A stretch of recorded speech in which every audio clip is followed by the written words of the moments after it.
Hello students, welcome to स्पर्श learning. स्वागत है आप सभी का। तो आइए आज की इस क्लास में हम पढ़ने वाले हैं आवर एनवायरनमेंट के प्रीवियस ईयर क्वेश्चंस। चलो तो बिना किसी देरी के शुरू करते हैं। चैप्टर है आवर एनवायरनमेंट। इसके जितने भी पीवाईक्यू अभी तक आए हैं उन सभी को हम इस क्लास में सॉल्व करने वाले हैं। स्क्रीन में पहला क्वेश्चन दिख रहा है, the percentage of a solar energy which is not converted into a food energy by the leaves of a green plants in a terrestrial ecosystem is about। Question ये पूछ रहा है कि आपको जो सोलर एनर्जी इकोसिस्टम में use होती है वो कितने % यूज होती है और फूड एनर्जी में कन्वर्ट हो जाती है। Options are 1%, 10%, 90%, 99%। तो इसमें आप देखोगे जो 99% सोलर एनर्जी है वो यूज नहीं होती है फूड एनर्जी में, सिर्फ 1% एनर्जी ही यूज होती है आपकी जो फोटोसिंथेसिस है उसमें। तो 1% एनर्जी यूज हो रही है फोटोसिंथेसिस में, 99% सोलर एनर्जी का यूज इकोसिस्टम में नहीं होता है। Which of the following group do not constitute a food chain. इनमें से कौन सा ऐसा ग्रुप है जो फूड चेन का पार्ट नहीं है, वो आपको पिक करना है। पहला है वॉल्फ, रैबिट, ग्रास, लॉयन। फिर है second plankton, man, grasshopper, fish. Third है hawk, snake, grasshopper, frog. Fourth है grass, snake, wolf and tiger. इनमें से आपको ये देखना है कि कौन सा फूड चेन का पार्ट नहीं है। फर्स्ट में आ जाओ तो ग्रास है, ग्रास को रैबिट ने इनटेक किया, रैबिट को वॉल्फ ने, और वॉल्फ को किसने खाया, लॉयन ने, तो ये पार्ट है। फिर आ जाओ plankton and man, grass hopper. तो प्लैंकटन सी फूड होता है, क्लियर है। इसमें ये ऑप्शन गलत होगा क्योंकि ग्रास होपर, फिश और ये टेरेस्ट्रियल और एक्वेटिक दोनों ही फूड चेन को एक साथ मिक्स कर दिया गया है, तो ये पार्ट नहीं होगा। हॉक है, स्नेक है, ग्रास होपर और फ्रॉग है। इसमें ग्रास ही नहीं है, मीन्स की प्लांट ही नहीं है, तो ये ऑप्शन भी आपका गलत हो जाएगा। यहाँ पे ग्रास है, फिर उसको आपका जो है तो ग्रास हो जाएगा, स्नेक, वॉल्फ और टाइगर। तो ये ऑप्शन भी गलत है क्योंकि ग्रास को खाने वाला यहाँ पर और कोई भी नहीं है। ये सारे आपके प्राइमरी और सेकेंडरी कार्निवोरस में आ जाएंगे। तो ऑप्शन आपका क्या होगा, सेकेंड, थर्ड एंड फोर्थ। ये इसमें ऑप्शन में नहीं है, इसलिए आपको इसको ध्यान रखना। सेकंड भी आपका इनकरेक्ट है, थर्ड भी इनकरेक्ट है और फोर्थ भी इनकरेक्ट है, ठीक है। कुल मिलाकर के आपको ये देखना है कि अगर प्रोड्यूसर है तो उसको इनटेक करने वाले कौन कौन है, और उसके बाद सीक्वेंस प्राइमरी, सेकेंडरी, टर्शरी, ये पूरा बैलेंस होना चाहिए फूड चेन में। अगर ऐसी फूड चेन आपको दिख रही है तो वो आपका सही होगा, अदरवाइज सारी फूड चेन गलत होंगी। फिर identify the food chain in which the organism of the second trophic level. इसमें आपको आइडेंटिफाई करना है कि इन चार ऑप्शन में से कौन सी फूड चेन है जिसमें कि सेकेंडरी जो ट्रॉपिक लेवल है वो मिसिंग है। पहले में आ जाओ, ग्रास हो गया, ग्रास को गोट ने इनटेक किया, गोट को लॉयन ने, ये एकदम सही है। जू प्लैंकटन को फाइटोप्लैंकटन ने, इसको स्मॉल फिश ने एंड देन लार्ज फिश ने, ये भी सही है। टाइगर है, ग्रास हो गया, स्नेक हो गया और फ्रॉग हो गया। ग्रास ऊपर है, ग्रास है, स्नेक है, फ्रॉग है और ईगल है। इसमें आप देखोगे तो ग्रास है, ग्रास को इनटेक करने वाला कोई भी नहीं है। और फिर यहाँ पर डायरेक्ट आपका फ्रॉग है, स्नेक है और टाइगर है। तो ये जो फूड चेन है ये गलत है। बाकी इसमें आपका ये जो डी वाला ऑप्शन है वो सही है। तो कौन सा ऐसा ऑप्शन है जिसमें सेकेंडरी जो लेवल है, ट्रॉपिक लेवल, वो मिसिंग है? तो आपका ऑप्शन नंबर क्या होगा, डी। फिर है कंसीडर द फॉलोइंग इकोसिस्टम। इनमें से आपको ये बताना है चार ऑप्शन में कि कौन सा नेचुरल इकोसिस्टम का पार्ट है। Ponds, forest, aquarium, crop field. तो आप देखो पॉन्ड्स ये भी नेचुरल है, फॉरेस्ट ये भी नेचुरल है, एक्वेरियम ये आर्टिफिशियल होता है, क्रॉप फील्ड ये भी आर्टिफिशियल है। तो ऑप्शन फर्स्ट एंड सेकंड क्या होगा, सही, ठीक है। सी ऑप्शन सही है, फर्स्ट एंड सेकंड ही बस करेक्ट है, नेचुरल है। अगर आपसे आर्टिफिशियल पूछता या मैनमेड पूछता तब आपका ऑप्शन होता third and fourth. What will happen if the deer are missing in the following food chain? ये एक फूड चेन दी है जिसमें कि ग्रास है, उसको डियर ने खाया, और डियर को किसने खाया, टाइगर ने। ये बोल रहा है कि अगर इस फूड चेन में जो आपका डियर है वो मिसिंग हो जाए तब क्या होगा। तो सिंपल है, जो टाइगर है उसका फूड खत्म हो जाएगा, तो धीरे धीरे जो टाइगर की स्पीसीज है वो क्या हो जाएगी, खत्म। तो ऑप्शन नंबर सी क्या होगा, राइट। फिर a system in a interdependent food chain represent. इनमें से आपको बताना है कि वो कौन सा सिस्टम होता है जिसमें फूड चेन आपस में इंटरडिपेंड होती हैं। सो ऑप्शंस हैं food web, trophic level, ecosystem and community. तो फूड वेब तो नहीं होगा, ट्रॉपिक लेवल आपका सही हो जाएगा, इकोसिस्टम एंड कम्युनिटी भी ऑप्शन में आंसर नहीं होगा। क्लियर है? तो कौन सा ऐसा सिस्टम है जो फूड चेन को रिप्रेजेंट करता है, तो वो कहलाएगा ट्रॉपिक लेवल, क्योंकि trophic level and food chain ये आपस में क्या होते हैं, इंटरकनेक्टेड होते हैं। जितने लेवल फूड चेन में होंगे उतने ही लेवल किस में होंगे, ट्रॉपिक में। फिर various step in a food chain represent, food chain के वेरियस स्टेप किसको रिप्रेजेंट करते हैं, तो अगेन वही सेम क्वेश्चन है, बस तरीका दूसरा है पूछने का, तो इसमें भी आंसर क्या हो जाएगा, ट्रॉपिक लेवल। ठीक है, which regard of a various food chain operating in an ecosystem man is, जितने भी फूड चेन होती है उन पूरे फूड चेन में जो मैन है वो किसका रोल प्ले करता है, ये आपको बताना है। कंज्यूमर का, प्रोड्यूसर एंड कंज्यूमर का, या प्रोड्यूसर एंड डिकम्पोजर का। तो ये तो नहीं होगा, ये भी नहीं होगा, ये भी नहीं होगा, क्योंकि प्रोड्यूसर जहां पर भी आएगा हमेशा आपको ऑप्शन क्या होगा, प्लांट्स। तो इसलिए सिर्फ ऑप्शन नंबर ए ही सही है, मीन्स कंज्यूमर। मैन जो है, ह्यूमन बीइंग जो है, वो हमेशा किसका रोल करता है, कंज्यूमर का। Food web is constitute by, food web क्या होता है, तो आपको ये पता है कि जब बहुत सारी आप फूड चेन को मिक्स कर देते हो, इनका जब नेटवर्क बनता है तो उसी को हम क्या बोलते हैं, फूड वेब। तो इसमें देखो, relationship between the organism and the environment, relationship between plants and animals, various interlinked food chain is in an ecosystem. तो ये एकदम सही है कि जब बहुत सारी फूड चेन आपस में इंटरकनेक्टेड हो जाएंगी तो वही क्या बनाएंगी, फूड वेब बनाएंगी। फिर choose the incorrect statement from the following. पहला है ozone is a molecule formed by the 3 atoms of oxygen, एकदम सही है क्योंकि इसका फॉर्मूला आप देखोगे तो O3 होता है। Ozone shields that surface of the earth from a ultraviolet radiation, ये भी सही है। Ozone is a deadly poisonous and ozone get decompose by UV radiation. तो ये जो ऑप्शन नंबर 4 है वो गलत है आपका। क्यों? क्योंकि ये यूवी रेडिएशन की वजह से यूवी रेडिएशन से प्रोटेक्ट करती है, ना कि उससे डिकम्पोज हो जाती है, खत्म नहीं होती है। यूवी रेजेस जैसे ही ओजोन लेयर पर पड़ेंगी तो ये वापस से रिफ्लेक्ट होकर के वापस चली जाएंगी। तो ये ओजोन लेयर जो है वो यूवी रेज से प्रोटेक्ट करती है, ना कि इससे डिकम्पोज होती है। तो ऑप्शन नंबर डी आपका यहाँ पर इनकरेक्ट स्टेटमेंट है। फिर है disposal plastic plates should not be use because, जो भी प्लास्टिक्स होती हैं, प्लास्टिक की जो भी या तो प्लेट्स हो या जो जितने भी आइटम्स हैं प्लास्टिक के, वो आपके यूज नहीं करने चाहिए। ऐसा क्यों? क्योंकि just because they are made of non biodegradable material. पहला ही ऑप्शन सही है क्योंकि ये किससे बने होते हैं, नॉन बायोडिग्रेडेबल। ये क्या है, तो ऐसे मटेरियल्स जो कि ईजिली डिकम्पोज नहीं होते हैं एनवायरनमेंट में, नेचर में, और ये कंटिन्यूसली एनवायरनमेंट को खराब करते हैं, तो ये सभी किस में आएंगे, नॉन बायोडिग्रेडेबल में। सो plastic is also a non biodegradable क्योंकि ये कभी भी डिकम्पोज नहीं होता है। तो ऑप्शन ए क्या होगा, सही। फिर excessive use of chemicals and pesticides in an agriculture adversely affect the environment, justify this statement. Continuously जो भी केमिकल्स हैं, जो भी पेस्टिसाइड्स हैं, उनका आप यूज करोगे तो जो एनवायरनमेंट है, जो इकोसिस्टम है, वो खराब होता जाएगा। ऐसा क्यों?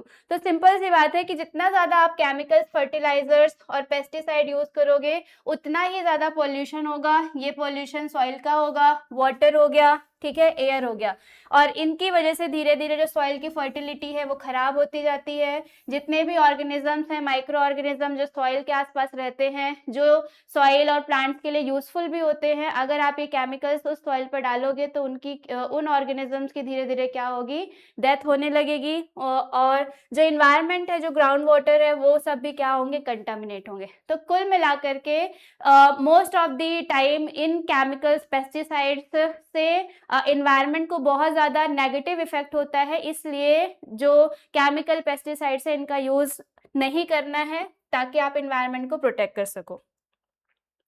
फिर है what is an ecosystem. Ecosystem क्या है, तो एकदम सिंपल से इसको आप डिफाइन करोगे कि जहां पर लिविंग एंड नॉन लिविंग आपस में आकर इंटरकनेक्ट होते हैं। मतलब एक ऐसा एनवायरनमेंट, एक ऐसा इकोसिस्टम जहां पर आपको लिविंग थिंग्स भी मिले एंड नॉन लिविंग थिंग्स भी मिले, उसको आप बोलोगे इकोसिस्टम। ठीक है, सो लिविंग ऑर्गेनिजम्स में प्लांट हो गए आपके, animals, micro organisms. Non livings में air, water, soil, temperature, sunlight, ये सब कुछ आएगा, और जहां पर ये दोनों आपस में मिलेंगे वही क्या कहलाएगा, इकोसिस्टम। ठीक है, फिर why is a lake consider to be a natural ecosystem. Lake को एक नेचुरल इकोसिस्टम क्यों बोलते हैं? जस्ट बिकॉज कि उसमें लिविंग एंड नॉन लिविंग दोनों ही टाइप के कंपोनेंट्स होते हैं, और अभी हमने ये पढ़ा कि जहाँ पर लिविंग एंड नॉन लिविंग होंगे वो एक नेचुरल इकोसिस्टम बनाएगा, इसीलिए जो लेक्स होती हैं उनको क्या बोलते हैं? एक नेचुरल इकोसिस्टम। ठीक है, तो प्लांट्स भी मिलेंगे, एनिमल्स, माइक्रो ऑर्गेनिज्म, एंड साथ में आपको सनलाइट, वाटर, न्यूट्रिएंट्स, ये सब भी मिलता है, इसलिए ये कैसी होंगी? आपकी natural ecosystem. In the following food chain, only 2 joule of energy was available to the peacock. How much energy would have been present in a grass? आपको ये बोल रहा है कि ये एक जो फूड चेन दी है इसमें पिकॉक के पास 2 जूल एनर्जी है, तो आपको ये बताना है कि ग्रास के पास कितनी एनर्जी होगी। कैसे बताओगे? तो सिंपल, इसको हमने पढ़ा था, ये क्या होता है? 10% लॉ। क्या है? 10% लॉ। जैसे जैसे लेवल अप होता जाएगा एनर्जी क्या होती जाएगी? 10% रिड्यूस होगी, और यही 10% लॉ होता है, और यही आपको यहाँ पर फॉलो करना है। इसके पास 2 जूल है, स्नेक के पास आओगे, क्योंकि आप अपोजिट साइड पर आ रहे हो तो 1 0 आप क्या करोगे? ऐड करोगे। इसके पास एनर्जी 10% ज़्यादा होगी, फ्रॉग के पास इससे भी 10% ज़्यादा होगी, यहाँ पर आओगे तो ये 10% और ऐड हो जाएगी, एंड ग्रास के पास आते आते ये कितनी हो जाएगी आपकी? यहाँ पे 200 थी, यहाँ पे 2000 हो जाएगी, और ये हो जाएगी 20,000। तो ग्रास के पास कितनी एनर्जी हो गई? 20,000 जूल। अगर ये क्वेश्चन अपोजिट होता, बोलता कि ग्रास के पास 200 जूल एनर्जी है, तो आप बताओ पिकॉक के पास कितनी होगी? तो जब इस डायरेक्शन में आप जाओगे तो यहाँ पे 10% रिड्यूस करोगे, तो यहाँ तक आते आते आप कितने पहुंचोगे? 2 जूल। ठीक है, तो ये 10% से बहुत ही ज्यादा क्वेश्चंस पूछते हैं। आपको कोई भी फूड चेन देगी, कोई भी लेवल में आपको बोला कितनी एनर्जी है, तो आपको नेक्स्ट लेवल में बतानी पड़ेगी। ठीक है, form a following group of organism, create a food chain which is most advantageous for a human being in the terms of energy। ये किसमें आपको फूड चेन के कुछ एग्जांपल्स दिए हैं, और ये बोला है कि ह्यूमन बीइंग के लिए कौन सी फूड चेन आप फॉर्म करोगे जो उसके लिए सबसे ज्यादा बेनिफिट होगी। तो आप देखो, हॉक दिया है, रैट है, सीरियल प्लांट्स हैं, गोट है, स्नेक है, एंड ह्यूमन बीइंग है। तो कैसे क्रिएट करोगे? तो सबसे पहले तो सीरियल प्लांट्स आ जाएंगे। सीरियल प्लांट्स मीन जितने भी पल्सेस प्लांट है, और अगर इन प्लांट्स को डायरेक्ट कंज्यूम करेगा ह्यूमन, तो ये जो फूड चेन बनी है ये सबसे ज्यादा बेनिफिशियल होगी किसके लिए? ह्यूमन बीइंग के लिए। क्यों? क्योंकि प्लांट से डायरेक्ट एनर्जी कंज्यूम करेगा ह्यूमन। अगर इनके बीच में आप इनमें से किसी को भी रखते, फॉर एग्जाम्पल कि अगर आप गोट को रखते और गोट को कंज्यूम करता है ह्यूमन, तो एनर्जी 10% और ज्यादा क्या होती? डिक्रीज हो जाती। तो सबसे अच्छी फूड चेन ह्यूमन के लिए बेनिफिशियल है कि वो डायरेक्ट किसको कंज्यूम करेगा? प्लांट को। ठीक है, तो आप देखो यहाँ पे cereal plant and human being है। By eating plants directly human get a maximum energy. अगर ह्यूमन प्लांट को डायरेक्ट ईट करेगा तो उसमें मैक्सिमम एनर्जी यूज होगी। फिर how do our activity affect the environment? हमारी जो एक्टिविटी है वो इन्वायरमेंट को कैसे इफेक्ट करती है? So our activity affect the environment in a many ways such as a pollution, deforestation, over use of natural resources, excessive use of chemicals. तो जो हमारी एक्टिविटी है वो कहीं ना कहीं इनडायरेक्टली या डायरेक्टली इन्वायरमेंट को पोल्यूट करती है। ठीक है, एक्स्ट्रा यूज जो भी नेचुरल रिसोर्स है उनका ओवर यूज करते हैं, डिफॉरेस्ट्रेशन। तो ये जितनी भी एक्टिविटी ह्यूमन के थ्रू होती हैं ये सभी इफेक्ट करती हैं किसको? इन्वायरमेंट को। फिर the depletion of ozone layer is a cause of a concern. Why? Ozone layer का डिप्लेशन मतलब ओजोन में जो होल हो रहा है वो एक कॉज ऑफ कंसर्न है, मतलब परेशानी का कारण है। ऐसा क्यों? सिंपल सी बात है कि अगर ओजोन लेयर में कोई भी डिप्लेशन आएगा, फॉर एग्जाम्पल कि ये ओजोन लेयर हो गई, इसमें डिप्लेशन है, तो जो सन से सन रेजेस आ रही है और जिसमें यूवी रेजेस है वो डायरेक्ट किसको हिट करेंगे? अर्थ को। और अगर अर्थ को हिट करेंगे तो इससे होने वाले डिफरेंट डिफरेंट टाइप के कॉजेज जो हैं वो ह्यूमन को इफेक्ट करेंगे, इसलिए ओजोन लेयर का डिप्लेशन कॉज ऑफ कंसर्न बनता है। तो क्या होगा? UV radiation from a sun to reach the earth surface which cause a skin cancer, eye damage and harm of the plant and ecosystem. Skin cancer cause करेगा, eyes को effect करेगा, ecosystem को खराब करेगा, प्लांट्स की health पे effect डालेगा। इस वजह से कॉज ऑफ कंसर्न है ओजोन का depletion. Why is the excessive use of CFC is a cause of concern? CFC का ज़्यादा excessive use भी cause of concern है. क्यों? क्योंकि CFC ही है जो कि ओजोन लेयर में कंटिन्यूसली डिप्लेशन ला रही है, और अगर ओजोन में डिप्लेशन होगा तो हमने अभी अभी पढ़ा कि उससे ये सारे इफेक्ट्स आपको देखने को मिलेंगे. ठीक है. ओके, तो सेम है यहाँ पर भी. आपको देखोगे तो आप यूवी रेज डायरेक्ट हिट करेंगे जिससे कि हेल्थ रिलेटेड प्रॉब्लम्स होंगी, इन्वायरमेंट इफेक्ट होगा. ठीक है. अर्थ में जो है तो पोल्यूशन क्रिएट होगा. यूवी रेजेस डायरेक्ट हिट करेंगी तो स्किन कैंसर और भी तरह तरह की बीमारियां कॉज होना शुरू हो जाएंगी. तो CFC ओजोन डिप्लेशन का रीजन है, और ओजोन डिप्लेशन होगा तो तरह तरह की बीमारियां हिट करेंगी डायरेक्ट अर्थ को. What is the function of ozone in the upper atmosphere? Ozone का फंक्शन क्या होता है अपर एटमॉस्फेयर में? और यहाँ पर ये भी याद रखना है कि ओजोन लेयर जो है आपकी वो किस एटमॉस्फेरिक लेयर में प्रेजेंट होती है. ओजोन लेयर है आपकी, ये होती है स्ट्रेटोस्फेयर में. कहाँ पे होगी? स्ट्रेटोस्फेयर में. ये भी याद रखना है. ठीक है. ये अर्थ हो गई. अर्थ में सबसे पहली लेयर होती है आपकी ट्रोपोस्फेयर, और सेकेंड लेयर होती है स्ट्रेटोस्फेयर, और यहीं पर प्रेजेंट होती है ozone layer. So the function of ozone in the upper atmosphere is absorb the harmful ultraviolet radiation from the sun, thereby protecting living organism on earth from this damaging effect. तो atmosphere में ozone layer का क्या काम है? ये जो भी सन से यूवी रेज आती है उनको प्रोटेक्ट करती है. ठीक है. Write the full name of a group compounds mainly responsible for the depletion of the ozone layer.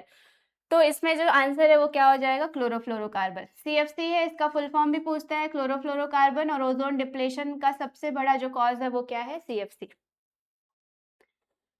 CFC release किधर से होती है? तो ये भी आपको याद रखना है. रेफ्रिजरेटर है जो यूज होते हैं घर में. ठीक है. AC हो गए, एयर कंडीशनर, यहाँ से एरोसॉल स्प्रे हो गए, इन सब से जो रिलीज होती है वो है CFC, और ये ओजोन डिप्लेशन का कारण है. What is the ozone and how is it formed in the upper layer of the earth atmosphere? How does ozone affect? एक ही क्वेश्चन में आपको 3 अलग अलग क्वेश्चन है कि ओजोन क्या है, ये कैसे बनती है, और साथ में ये कैसे इकोसिस्टम को इफेक्ट करती है. सो ओजोन देखो, it is a form of oxygen.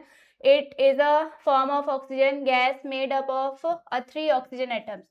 3 oxygen atom से मिलकर के ऑक्सीजन का ओजोन का फॉर्मेशन होता है. कैसे होता है? तो जो अल्ट्रावायलेट रेडिएशन होती है वो ऑक्सीजन मॉलिक्यूल्स को इंडिविजुअल ऑक्सीजन एटम्स में डिवाइड करती है, और इसी इंडिविजुअल ऑक्सीजन एटम्स के साथ एक और एक्स्ट्रा ऑक्सीजन एटम्स ऐड होता है, और ये क्या बनाता है? Ozone.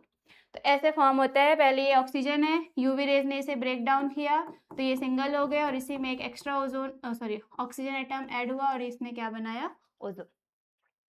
Ozone forms a protective layer of the that absorb the harmful ultraviolet radiation, thereby protecting plants, animals and a human from a disease and a ecological damage. तो same लगभग आप देखो कि ओजोन से कई बहुत सारे क्वेश्चंस आ रहे हैं, और लगभग क्वेश्चन के जो आंसर है वो आपके सेम है. बस क्वेश्चन पूछने का जो पैटर्न है उसने वो बदला है. सभी में आपसे ओजोन का कॉज पूछ रहा है. ओजोन, अगर ओजोन डिप्लेशन होगा तो क्या क्या कॉजेज होंगे, क्यों कॉज ऑफ कंसर्न है, कैसे फॉर्म होती है, क्लियर है, और ओजोन लेयर होती क्या है, और ये किस एटमॉस्फेरिक लेयर में प्रेजेंट होती है. Now, how is the ozone layer formed?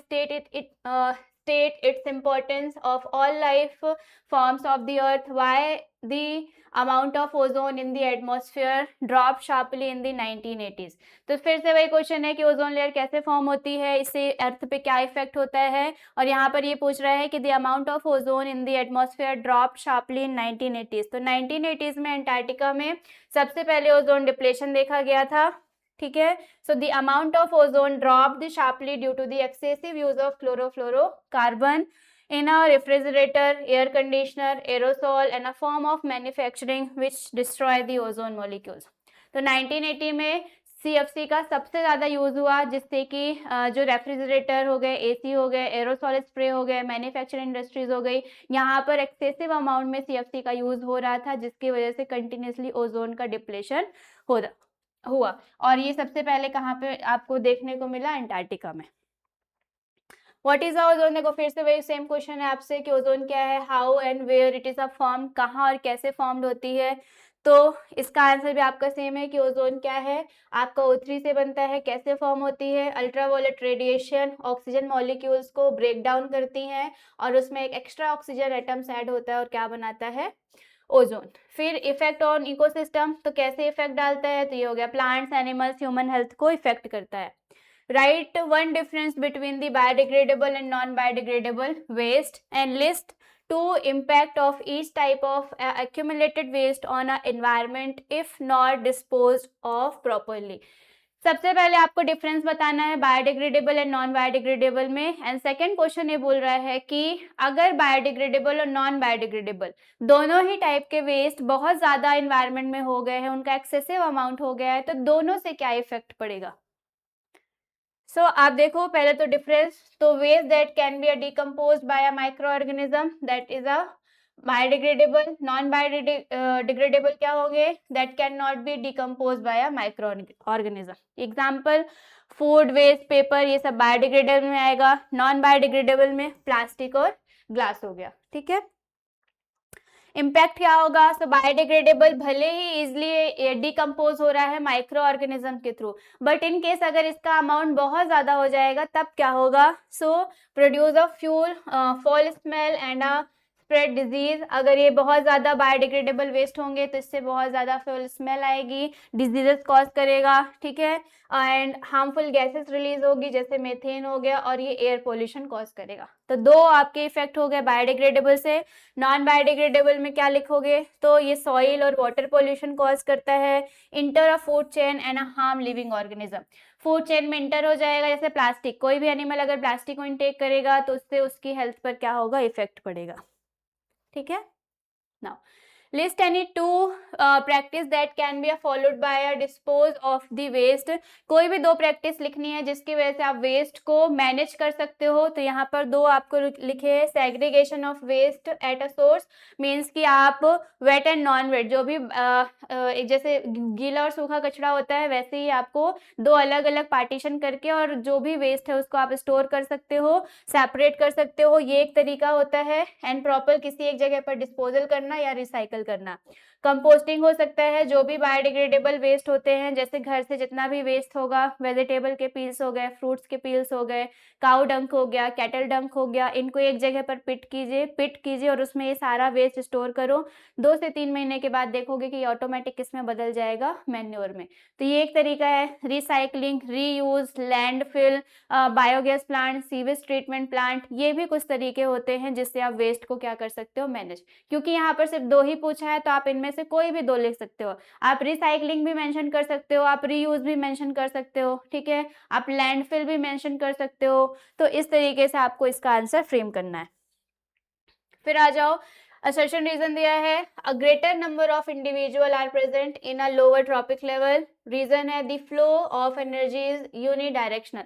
एकदम सही है। ये बोल रहा है कि जो लोअर ट्रॉपिक लेवल होता है उसमें ग्रेटर नंबर ऑफ इंडिविजुअल होते हैं, और जैसे जैसे ट्रॉपिक लेवल में आप ऊपर जाओगे इंडिविजुअल्स के नंबर क्या होते जाएंगे, कम, ठीक है। ऑप्शंस ज्यादा मिलेंगे लोअर ट्रॉपिक लेवल में। And the flow of energy is unidirectional, और इस फ्लो ऑफ एनर्जी में जो एनर्जी है वो कैसी होती है, यूनिडायरेक्शनल, मतलब एक ही डायरेक्शन में, डाउन से अपवर्ड डायरेक्शन में ही ये जाएगी। तो दोनों सही है, असर्शन रीजन सही है और एक्सप्लेनेशन भी सही है।